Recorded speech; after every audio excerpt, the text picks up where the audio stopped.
Bayangin ya guys, anak umur 15 tahun itu kayak anak SMA kelas 1 bekerja sebagai buruh membangun jalur kereta api.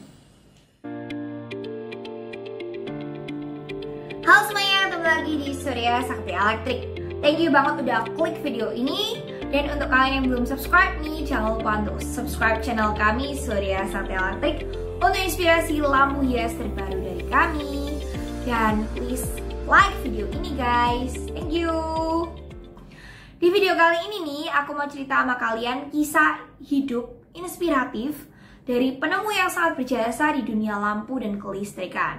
Nah, beliau yang kisahnya mau aku ceritakan ini adalah penemu lampu LED pertama di dunia. Sekarang lampu LED ada di mana-mana ya guys, mulai dari lampu hias, lampu tidur, lampu jalan, lampu make up, bahkan layar TV kita adalah LED semua. Tapi apakah kalian tahu siapa penemu lampu LED pertama di dunia? Buat kalian yang nggak tahu, jangan lupa untuk nonton terus video ini sampai akhir.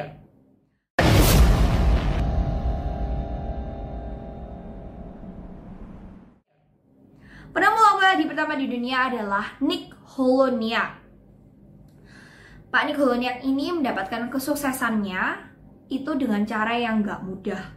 Hidupnya bisa dibilang tergolong sangat sulit ya guys. Dia harus bekerja begitu keras untuk bisa kuliah, bahkan bisa mencapai kesuksesannya yang tercatat di sejarah hingga saat ini. Pak Nick ini lahir pada tanggal 3 November 1928 di Illinois, Amerika Serikat. Pak Nick Holoniak ini adalah anak dari imigran yang pindah dari Eropa, negara di sentral Eropa gitu, ke Amerika Serikat. Sebagai imigran, hidupan orang tua Pak Nick ini nggak mudah karena mereka harus tinggal di negara yang baru, lingkungan baru, cari pekerjaan baru, cari tempat tinggal baru, jadi benar-benar hidupnya itu nggak gampang. Bahkan pekerjaan pun pilihannya itu nggak banyak untuk imigran. Gaji mereka juga mungkin nggak sama kayak warga negara asli sana. Nah, ayahnya Pak Nick ini akhirnya untuk memenuhi kebutuhan hidup keluarganya, dia bekerja menjadi buruh pertambangan batu bara di Amerika Serikat. Menjadi buruh pertambangan batu bara itu berat banget ya guys kerjanya, karena mereka harus bekerja di bawah tanah selama berjam-jam dalam kondisi panas ya, di bawah tanah ya guys, panas banget. Habis itu lampunya juga remang-remang, nggak begitu terang. Selain itu kotor dan resikonya sangat tinggi, karena kalau di bawah tanah itu kalau seandainya terjadi tanah longsor itu bisa memungkinkan mereka tertimbun di sana ya guys. Nah, melihat pekerjaan ayahnya yang sangat berat ini, Pak Nick ini bertekad untuk punya kehidupan yang lebih baik daripada papanya. Pak Nick ini ingin jadi orang yang sukses, sehingga bisa membanggakan orang tuanya, dan dia juga ingin menjadi seorang yang berjasa untuk negaranya. Paling nggak dia nggak mau jadi buruh kayak papanya. Tapi kondisi keluarga Pak Nick itu waktu itu bahkan nggak memungkinkan untuk Pak Nick sekolah guys. Umur 14 tahun, Pak Nick itu harus bekerja menjadi buruh pertambangan batu bara kayak papanya. Jadi bayangin ya, pekerjaan yang bahkan sulit dilakukan oleh orang dewasa harus dilakukan oleh Pak Nick yang waktu itu umurnya masih 14 tahun. Sekitar anak SMP ya guys. Jadi benar-benar sulit banget untuk Pak Nick waktu itu. Nah, papa mamanya Pak Nick ini waktu itu nggak tega lihat anaknya bekerja di bawah tanah kayak gitu. Jadi mereka ini, namanya papa mama ya, pasti mau anaknya itu hidup lebih enak daripada mereka. Akhirnya papa mamanya ini berusaha membujuk Pak Nick untuk kerja di tempat lain. Udahlah Nick, kamu kerja di tempat lain aja, paling nggak di atas tanah, jangan di bawah tanah. Berkat bujukan dari papa mamanya ini, umur 15 tahun, Pak Nick ini akhirnya pindah bekerja di Illinois Central Railroad. Sebenarnya pekerjaan di Illinois Central Railroad ini juga nggak gampang guys. Memang paling nggak di atas tanah, tapi pekerjaannya nggak gampang. Karena pekerjaan di Illinois Central Railroad ini adalah membangun jalur kereta api.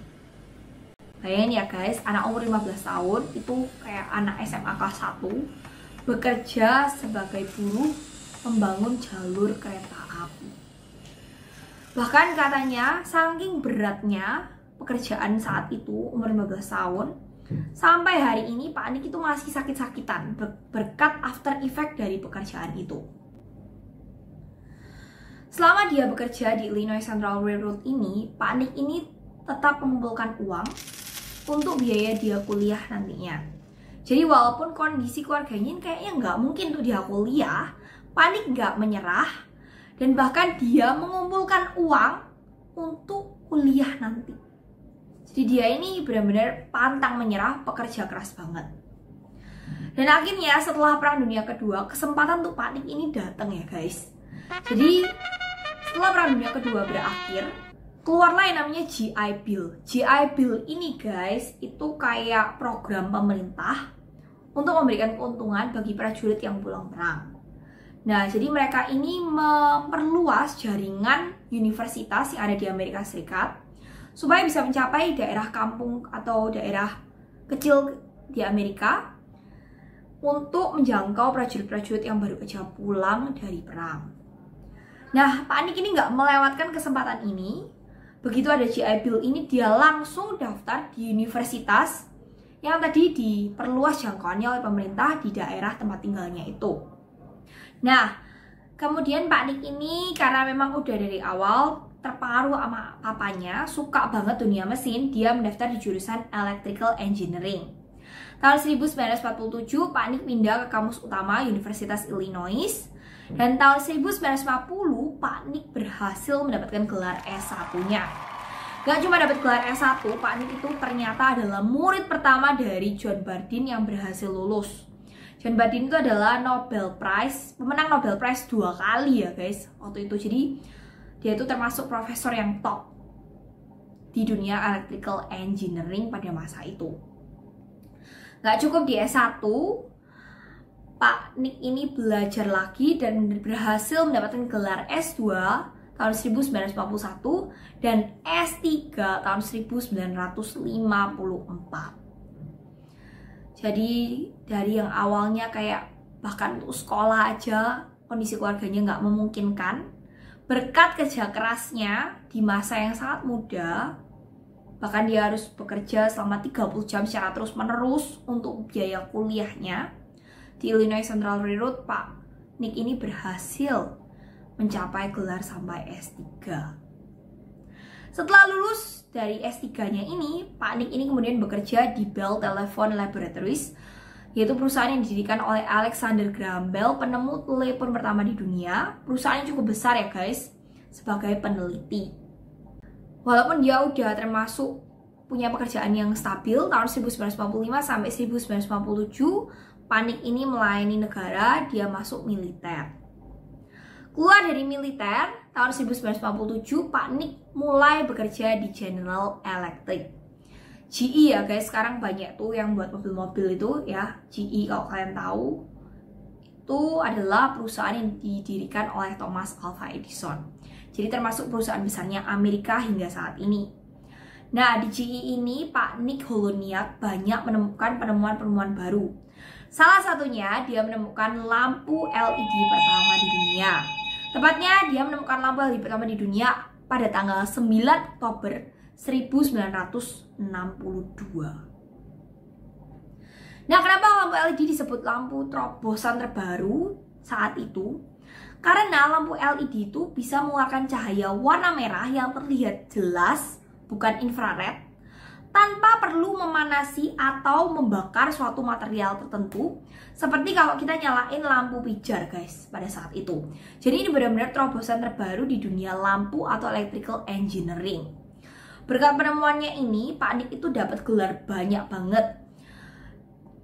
Dan dia dapat award juga ya dari Emperor Akihito, Vladimir Putin, George Bush, dan bahkan Queen Elizabeth. Setelah menemukan lampu LED pertama kalinya di dunia, tahun 1963, Pak Nick ini kembali ke Universitas Illinois menjadi guru besar. Dan dia juga menemukan banyak sekali penemuan-penemuan baru sampai dia pensiun di tahun 2013.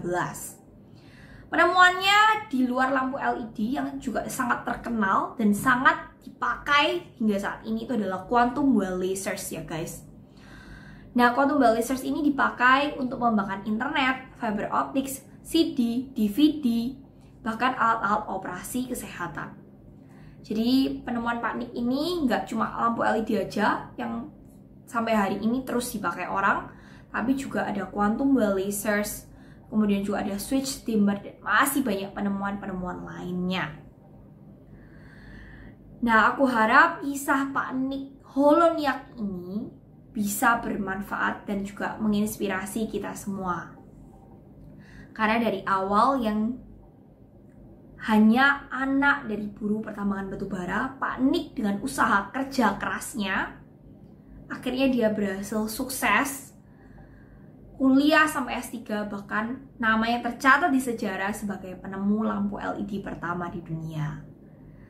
Jadi guys, untuk kalian yang mungkin sekarang dalam masa yang sulit, jangan pernah menyerah. Karena pasti akan ada jalan kalau kita mau bekerja keras. Dan jangan pernah menyia-nyiakan kesempatan. Kalau kalian memang punya kesempatan kuliah, dan ada kesempatan yang nggak dimiliki oleh orang lain, tetap bersyukur dan berusaha keras supaya kalian nggak menyesal di kemudian hari. Kalau kalian suka kisah dari Pak Nick ini, jangan lupa untuk klik subscribe channel kami Surya Sakti Elektrik guys, dan like video ini. Thank you banget guys, sampai jumpa kembali di video-video review lampu hias kita lainnya, dan juga video inspiratif dari Surya Sakti Elektrik lainnya. Thank you dan sampai jumpa kembali. Bye-bye.